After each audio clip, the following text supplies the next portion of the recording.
Hello दोस्तों, मैं हूं अपूर्व और ये हमारा नेक्स्ट ट्यूटोरियल। और जैसा कि आपने देखा था, हमने अपने पिछले ट्यूटोरियल में एक सिंगल डायमेंशन एरे के साथ कुछ मैनिपुलेशंस किए थे, जैसे कि दो एरेस के बीच में उनकी वैल्यू को इंटरचेंज करना। हमारे इस लेक्चर में हम एक और मैनिपुलेशन सीखेंगे। बहुत ही सिंपल सा मैनिपुलेशन है, दो सिंगल डायमेंशन एरेस की वैल्यू को ऐड करना और जो उनकी एडेड वैल्यूज हैं उनको एक और नए सिंगल डायमेंशन एरेस में पुट करना। तो आइए दोस्तों, हम देखते हैं कि ये काम कैसे करता है। थोड़ा सा तो लूप जो हमने पिछला प्रोग्राम बनाया था उसी के जैसा रहेगा। यहाँ पे मैं एक एरे ए लिया है, एक एरे बी लिया है। int temp की जगह मैं यहाँ पे एक और नया single dimension array int c of length 5 ले लेता हूँ। तो अब पहला लूप तो सेम ही रहेगा, जैसा कि आप देख सकते हैं ये एरे ए की वैल्यूज इनपुट कराने में मदद करेगा। सेकेंड लूप भी सेम रहेगा। इसके बाद मैं एक और नया लूप ऐड करूंगा, लेकिन इस बार जो कि हमारी वैल्यूज हैं वो ऐड होनी चाहिए बजाय इंटरचेंज होने की।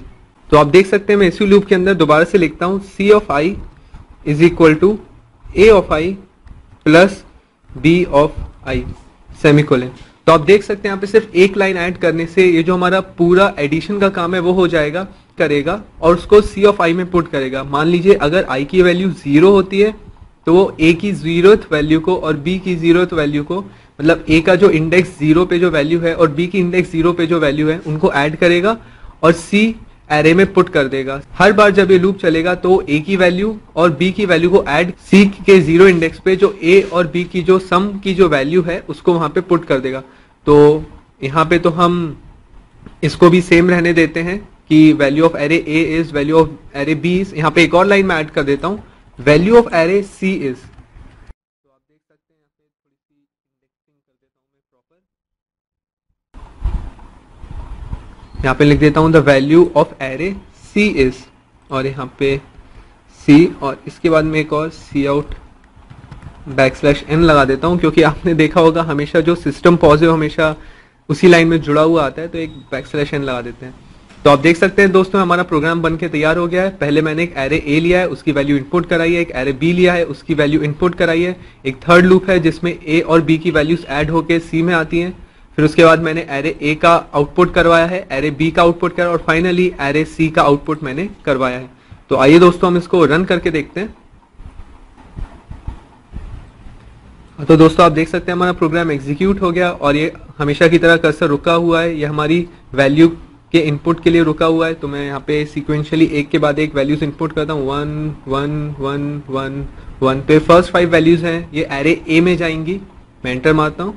उसके बाद जो नेक्स्ट 5 वैल्यूज हैं, सपोज 2 2 2 2 2, तो ये जो नेक्स्ट 5 वैल्यूज हैं एरे बी में जाएंगी। अब एरे सी का आउटपुट आना चाहिए 3 3 3 3 एंड 3, बिकॉज एरे ए की सारी वैल्यूज 1 है, एरे बी की सारी वैल्यूज 2 हैं, तो दोनों का सम होना चाहिए और आंसर 3 3 3 3 एंड 3, 5 टाइम्स 3 आना चाहिए। तो मैं यहाँ पे एंटर प्रेस करता हूँ, तो हमारा जो एक्सपेक्टेड आउटपुट है वो कुछ इस प्रकार का होना चाहिए। The value of array A is, जो वैल्यूज ऑफ एरे ए हैं उनका यहाँ पे आउटपुट आना चाहिए, फिर बी का और फिर फाइनली सी का आंसर 3 3 3 एंड 3 5 टाइम्स आना चाहिए। तो आप देख सकते हैं दोस्तों the value of array A is 1 1 1 1, the value of array B is 2 2 2 and 2 and finally the values of array C is 3 3 3 3। ये ऐसा नहीं कि सिर्फ 1 और 2 के साथ काम करेगा, ये सारी वैल्यूज आप देख सकते हैं उनके साथ भी काम करेगा। मैं इसे दोबारा से रन करके दिखाता हूँ। यहाँ पे मैं मान लीजिए इनपुट करता हूँ 1 2 3 4 5 और एरे बी की वैल्यू मान लीजिए 1 11 12 13 14 एंड 15, और आप देख सकते हैं उनको भी उसने ऐड करके दिखाया है। 1 + 11 is 12, 12 + 2 is 14, 13 + 3 is 16, 14 + 4 is 18, 15 + 5 is 20।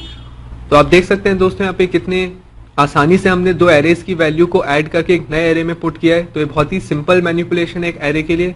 तो जुड़े रहिए मेरे ट्यूटोरियल से। Thanks a lot.